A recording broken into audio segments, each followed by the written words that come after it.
എന്തായാലും 62ാമത് സംസ്ഥാന സ്കൂൾ കലോത്സവം കൊല്ലത്ത് പുരോഗമിക്കുമ്പോൾ കൊല്ലം നഗരം ഉറങ്ങുന്നില്ല. നേരത്തെ തന്നെ ഞാൻ പറഞ്ഞിരുന്നു, ഒപ്പനയിലെ മണവാട്ടിയെ സ്വീകരിക്കാൻ എന്ന പോലെ അണിഞ്ഞൊരുങ്ങി നിൽക്കുകയാണ് കൊല്ലം നഗരം. രാത്രിയിൽ ഈ വർണ്ണ ബൾബുകളൊക്കെ കത്തി വർണ്ണാഭമാണ് കൊല്ലത്തിന്റെ വീഥികളിൽ ഓരോന്നും. അപ്പോൾ ഈ ഒപ്പനയിലെ മണവാട്ടിയെ സ്വീകരിക്കാൻ എന്ന് പറയുമ്പോൾ ഇവിടെ നമ്മോടൊപ്പം നിൽക്കുന്ന കലാകാരന്മാർക്ക് ചെറിയൊരു പിണക്കമുണ്ടോന്ന് സംശയം. കാരണം മണവാളന സംഘവുമാണ് നമ്മോടൊപ്പം ഉള്ളത്, കോഴിക്കോട് നിന്നുള്ള ആദ്യം സംഘവും. ഒപ്പനയിലെ മണവാളിനെ കാണാനും കൂട്ടുകാരെ കാണാനും ഒക്കെ നല്ല മൊഞ്ചുണ്ട് കേട്ടോ.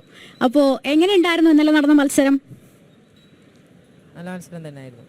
നല്ല മത്സരം, നല്ല മത്സരം, ടൈറ്റ് കോമ്പറ്റീഷൻ ആയിരുന്നു. എങ്ങനെ, ഏത് ഉദ്ദേശത്തിലാണ് അത് പറഞ്ഞത്?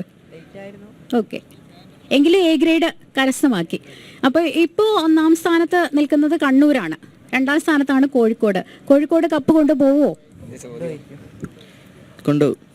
നേരത്തെ എന്നോട് ചോദിച്ച ചോദ്യം ഒന്നും കൂടെ പറഞ്ഞേ, എന്ത് ചോദ്യമാണെന്ന് ഒന്നുകൂടെ പറ. അതെന്ത് ചോദ്യമാണ് എന്നാണ് കോഴിക്കോട്ടെ കുട്ടികൾ ചോദിക്കുന്നത്. അപ്പോൾ എനിക്ക് തോന്നുന്നു അവരുടെ ഒരു കൈകലത്തിൽ നിന്ന് മാറി നിന്ന് കണ്ണൂർ കപ്പടിക്കും എന്ന് പറയുന്നത് ആണ് നല്ലതെന്ന് തോന്നുന്നു, എൻ്റെ ആരോഗ്യത്തിന് നല്ലതെന്ന് തോന്നുന്നു. അപ്പോൾ എന്തായാലും നിങ്ങൾ സ്കൂൾ ഏതായിരുന്നു? Secondary school, Koyilandy. കൊയിലാണ്ടി സ്കൂളിൽ നിന്ന് വേറെ മത്സരങ്ങളുണ്ടോ? ഉണ്ട്, അറബി ഗാനം, കാലിഗ്രഫി, അറബിക്ക് സംഭാഷണം. അപ്പോൾ കോഴിക്കോട് നിന്ന് സ്വർണ്ണക്കപ്പ് ഇങ്ങോട്ട് കൊണ്ടുവന്നല്ലോ കലോത്സവം തുടങ്ങുന്നതിന് മുന്നോടിയായിട്ട്. അപ്പോൾ അവിടെ നിന്ന് എല്ലാവരും പറഞ്ഞാൽ ഞങ്ങൾ തൽക്കാലത്തേക്ക് കൊല്ലത്തേക്ക് കൊടുത്തു വിടുന്നതേ ഉള്ളൂ, ഞങ്ങൾ ഉടനെ തിരിച്ചു കൊണ്ടുപോകുകയും 5 ദിവസം കഴിഞ്ഞിട്ടെന്നാണ്. അപ്പോൾ ഉറപ്പാണോ? എല്ലാവരും ഒന്ന് ഉശ്ശിരോടെ പറഞ്ഞേ. കൊണ്ടുവന്നുള്ള ഉറപ്പാണ്. ആ തലയാട്ടൽ കണ്ടില്ലേ, കൊണ്ടുവന്നുള്ളത് ഉറപ്പാണ്. അപ്പൊ എന്തായാലും നിങ്ങൾ ഇന്നലെ പെർഫോം ചെയ്ത ആ ഒരു ഇത് ഇപ്പൊ നമുക്ക് ഇവിടെ നേരിട്ട് വന്നു. ഇപ്പൊ ഞങ്ങൾ മാധ്യമപ്രവർത്തകർ എന്താ പറയുന്നതെന്ന് അറിയാമോ? കേരളം ഒന്നാകെ കൊല്ലത്തേക്ക് ഒഴുകി വന്നുകൊണ്ടിരിക്കുകയാണ് കലോത്സവം കാണാനെന്നുള്ളതാണ്. ഇന്ന് ഞായറാഴ്ച, ഇന്നലെ ഇവിടുത്തെ തിരക്ക് കണ്ടിരുന്നു. ശനിയാഴ്ച ഒക്കെ ആയപ്പോഴത്തേക്ക് നല്ല തിരക്കായിരുന്നു. നിങ്ങളുടെ വേദിയിൽ നിങ്ങൾക്ക് കാണികൾ എങ്ങനെ ഉണ്ടായിരുന്നു? ഓഡിയൻസിന്റെ ഒരു ഓഡിറ്റോറിയം ആയിരുന്നു, അത് ഫുൾ ആളായിരുന്നു, പുറത്തൊക്കെ ആള് നിൽക്കുന്നുണ്ടായിരുന്നില്ല. അപ്പോൾ അതാണ്, ശനി ഞായറുമാണ്. നിങ്ങൾ ഹൈസ്കൂൾ വിഭാഗമാണല്ലോ, കഴിഞ്ഞ വർഷം കോഴിക്കോട് മത്സരിക്കാനുണ്ടായിരുന്നോ? വന്നിരുന്നു അല്ലേ? അപ്പൊ അറിയാലോ, ശനി ഞായറുമാണ് ഏറ്റവും കൂടുതൽ തിരക്ക് വരുന്നത് കലോത്സവത്തിന്. അപ്പൊ ഇന്നൊക്കെ ഭയങ്കര തിരക്കായിരിക്കും. അപ്പോൾ എന്തായാലും കലോത്സവം അവസാനിക്കാൻ പോകുന്നു എന്നുള്ളൊരു വിഷമം കൂടിയുണ്ട്. അപ്പോൾ ഞാൻ പറയാൻ വന്നത്, വലിയ തിരക്കാണ് കൊല്ലത്ത്. എന്തായാലും കൊല്ലം ഏറ്റെടുത്ത് കഴിഞ്ഞു കലോത്സവം എന്നുള്ളത്. ഞാൻ പറയാൻ വന്ന് മറന്നുപോയി, സത്യം പറഞ്ഞില്ല കേട്ടോ, അത് കഴിഞ്ഞ് പറയാൻ തോന്നുന്നു. അപ്പോൾ എന്തായാലും നിങ്ങളുടെ ഇന്നലത്തെ പെർഫോമൻസ്, യെസ്, ഞാൻ പറയാൻ വന്നത് എനിക്ക് കിട്ടി. ഇപ്പോൾ കേരളം മൊത്തം കൊല്ലത്തേക്ക് ഒഴുകി വന്നുകൊണ്ടിരിക്കുന്നു എന്ന് പറഞ്ഞാൽ എത്താൻ സാധിക്കാത്തവരുണ്ടാകും. ശനിയും ഞായറുമാണ് ഒരു പക്ഷേ കേരളത്തിൻ്റെ വിവിധ ഭാഗങ്ങളിൽ നിന്ന് ഈ അവധിയൊക്കെ എടുത്തല്ലേ, കുട്ടികളൊക്കെ സ്കൂൾ അവധിയൊക്കെയാണ് വന്നുകൊണ്ടിരിക്കുന്നത്. എങ്കിലും എത്തിപ്പെടാൻ സാധിക്കാത്തവർക്കായിട്ടാണ് നമ്മളിപ്പോൾ ഉള്ള മാധ്യമങ്ങളുടെ ക്യാമറയുടെ മുന്നിലേക്ക് വരുന്നത്. ഇപ്പം നിങ്ങൾക്കൊക്കെ ബന്ധുക്കൾ പുറത്ത് വിദേശത്തൊക്കെ ഉണ്ടാവില്ല, അവർക്കൊക്കെ കാണണ്ടേ. അപ്പോൾ അതിനുവേണ്ടി ഇന്നലെ കളിച്ച എനർജിയിൽ അല്ലെങ്കിൽ അതിലും അപ്പുറത്തെ എനർജിയിൽ ഒന്ന് പെർഫോം ചെയ്തേ മണവാളിനും കൂട്ടുകാരും. ഓക്കെ.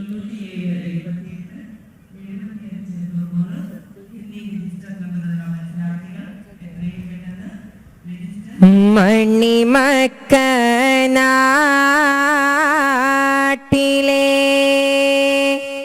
തിരുനൂറേ,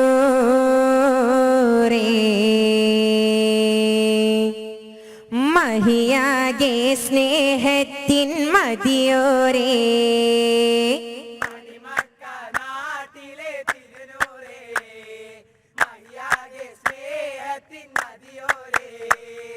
അഹദോന്റെ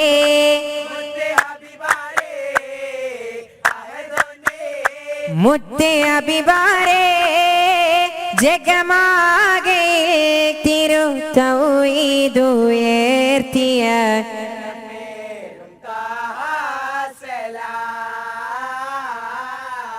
ശരഫീറും ത്വാഹ സലാം.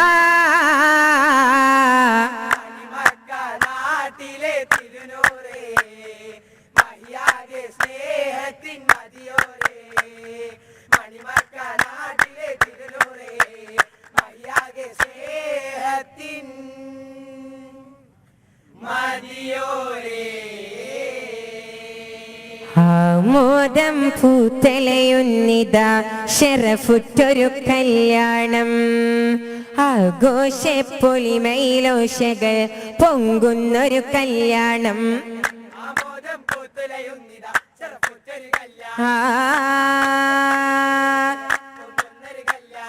കല്യാണത്തലമാ അതിൽ ബല്ലി ദർബരമാ, ഹേ ചേർന്ന് പാടി ബാരക്കല്ല ചിതമതിലത് പുതുമാ. ആ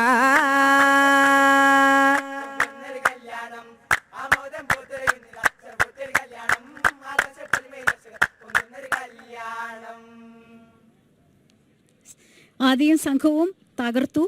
അപ്പോൾ ഈ ആൺകുട്ടികളുടെ ഒപ്പന എന്ന് പറയുമ്പോൾ അവരെ കൊണ്ട് ചെന്ന് കസേരയിലിരുത്തി അങ്ങനെയൊക്കെ പെൺകുട്ടികളുടെ ഒപ്പനയുടെ ആ ഒരു ഇതിലല്ലേ പോകുന്നത്? മുമ്പിലിരുത്തി എല്ലാവരും വട്ടത്തിലിരുന്നിട്ട് പാടുന്ന രീതി. ഓക്കെ. അപ്പോൾ നിങ്ങളുടെ ഈ ഗ്രൂപ്പിന്റെ മത്സരം ഇന്നലത്തെ ഒപ്പന ഹൈസ്കൂൾ വിഭാഗത്തോടെ ആൺകുട്ടികളുടെ ഒപ്പനയോട് കഴിഞ്ഞോ, അതോ ഈ ഗ്രൂപ്പിൽ ആർക്കെങ്കിലും വേറെ മത്സരങ്ങൾ ബാക്കിയുണ്ട്? ഇല്ല. അപ്പോൾ എങ്ങനെയാ കൊല്ലം മൊത്തം കണ്ട് സന്തോഷത്തോടെയാണോ തിരിച്ചു പോകുന്നത്? എന്നാണ് കോഴിക്കോട്ടേക്ക് വേണം, അതോ സ്വർണ്ണക്കപ്പം കൊണ്ടേ പോകുന്നുള്ളൂ? അല്ല, ഇന്ന് വൈകുന്നേരം തിരിച്ചു പോകും. ഇന്ന് വൈകുന്നേരത്തോടെ തിരിച്ചു പോകും. നിങ്ങൾ ഈ കൊല്ലത്തെ സ്ഥലങ്ങളൊക്കെ കാണാൻ ഇറങ്ങിയോ? കാരണം എന്താണെന്നറിയോ, കൊല്ലത്ത് കാണാൻ ഒരുപാട് സ്ഥലങ്ങളുണ്ട്. കഴിഞ്ഞ വർഷം കോഴിക്കോട് കലോത്സവത്തിന് എത്തിയിരുന്നു നമ്മുടെ ഈ ടീം ജനം എത്തിയിരുന്നപ്പോൾ അവിടെ പാരഗണി പോയി ഫുഡ് കഴിച്ചിരുന്നു, ബീച്ചിൽ പോയിരുന്നു. അപ്പോൾ കൊല്ലത്തേക്ക് വരുമ്പോൾ ഞങ്ങൾക്ക് മുന്നോട്ട് വെക്കാം. ഇവിടെ കൊല്ലം ബീച്ചുണ്ട്, അഡ്വഞ്ചർ പാർക്കുണ്ട്. എവിടെയെങ്കിലുമൊക്കെ പോയോ? ഇല്ല, പോകണമെന്ന് പറഞ്ഞിട്ടുണ്ട്. ആണോ? ഇന്ന് പോകുമോ? ഇപ്പോൾ അവിടെ എല്ലാം പോയിട്ട് വൈകുന്നേരം തിരിച്ചു പോകും. അതിനുശേഷം നിങ്ങൾക്ക് കുറേ കപ്പങ്ങ് എത്തും, അതാണ് പ്രതീക്ഷ. തീർച്ചയായും. ഓക്കെ.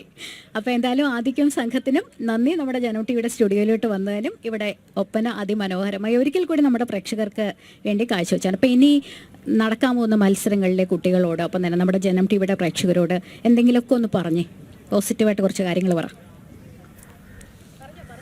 പരിപാടിയെ പറ്റിയ എന്തിനെ പറ്റിയ പരിപാടിയെ പറ്റിയിട്ടുള്ള പരിപാടിയെ പറ്റി, പിന്നെ ഇനിയിപ്പോൾ മത്സരിക്കാൻ പോകുന്ന കുട്ടികൾക്ക് വേണ്ടിയിട്ടൊരു എന്താ പറയുന്നത്, ഓൾ ദി ബെസ്റ്റ്, അതൊക്കെ ഒന്ന് പറഞ്ഞൂടെ?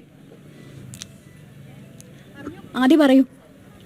ജീവിതത്തിൽ ഒരിക്കലെങ്കിലും എക്സ്പീരിയൻസ് ചെയ്യേണ്ടതാണ് നമ്മൾ. വൈബാണ് കലോത്സവം. തീർച്ചയായും. കഴിഞ്ഞ കൊല്ലം നമ്മളെ കോഴിക്കോട് നിന്നായിരുന്നു, അത് വളരെ ആസ്വദിക്കാൻ പറ്റി. അതിലുപരി ഇപ്രാവശ്യം കൊല്ലത്ത് അതിലും നമ്മുടെ എന്താ പറയുക, അതിൽ ഉഷാറായിട്ട് എന്താ പറയുക, വേദി ഒന്നും നമുക്ക് എല്ലാം കണ്ടറിയാം, ഫുള്ള് സെറ്റാണ്. അപ്പോൾ എല്ലാവരും വരിക. ഇനി മത്സരിക്കുന്നവർക്ക് ഓൾ ദി ബെസ്റ്റ്. ഇനി എന്തായാലും എ ഗ്രേഡ് അടിച്ച് തിരിച്ച് കോഴിക്കോട് കപ്പും കൊണ്ടുപോയിരിക്കും. ഓക്കെ. അപ്പോൾ ജീവിതത്തിൽ ഒരിക്കലെങ്കിലും ആസ്വദിക്കേണ്ടതാണ് ഈ കലോത്സവം എന്നാണ് ഈ കുട്ടികൾ പറയുന്നത്. വളരെ കൃത്യമാണ്. കാരണം ഓരോ കലോത്സവങ്ങൾ കഴിയുമ്പോഴും ഭയങ്കര ക്ഷീണമാണ്. കാരണം ഈ 5 ദിവസം നമ്മളിങ്ങനെ ഉറക്കമൊന്നും ഇല്ലാതെ, അതറിയാം, മാധ്യമപ്രവർത്തകർക്കൊക്കെ അറിയാവുന്ന കാര്യമാണ്. മാധ്യമപ്രവർത്തകർക്കെന്ന് ഞാൻ എടുത്തു പറഞ്ഞതേ ഉള്ളൂ, മത്സരിക്കാൻ വരുന്ന കുട്ടികൾക്ക്, അവരുടെ ഒപ്പമുള്ള ഗുരുക്കന്മാർക്ക്, രക്ഷിതാക്കൾക്കൊക്കെ അറിയാവുന്നതാണ്. പക്ഷേ ഉണ്ടല്ലോ, ഇത് കഴിയുമ്പോൾ നമ്മൾ അടുത്ത വർഷത്തേക്കുള്ളൊരു കാത്തിരിപ്പിലാണ്. കാരണം ഇത് അല്ലേ, അത് കറക്റ്റ് അല്ലേ, കുട്ടികളെല്ലാം തലയാട്ടുന്നുണ്ട്. അപ്പോൾ അതുകൊണ്ട് തന്നെ ഇനി 2 ദിവസം കൂടിയുള്ളൂ കലോത്സവം. നാളെ സമാപന സമ്മേളനം. നമ്മുടെ പ്രിയപ്പെട്ട മമ്മൂക്കയാണ് സമാപന സമ്മേളനത്തിന് മുഖ്യാതിഥിയായിട്ട് എത്തുന്നത്. അപ്പോൾ ഇനി കൊല്ലത്തേക്ക് ഇതുവരെ എത്തിയിട്ടില്ലാത്തവർ ഇന്ന് ഈ ഞായറാഴ്ച മിസ് ചെയ്യേണ്ട, പെട്ടെന്ന് പോരൂ. ഈ ആദ്യം പറഞ്ഞതുപോലെയാണ്, ഒരിക്കലെങ്കിലും ജീവിതത്തിൽ അനുഭവിച്ചറിയേണ്ടതാണ്. കൊല്ലംകാരോട് പ്രത്യേകം ക്ഷണിക്കേണ്ട കാര്യമില്ല, കാരണം ഇത് അവരുടെ കലോത്സവമാണ്.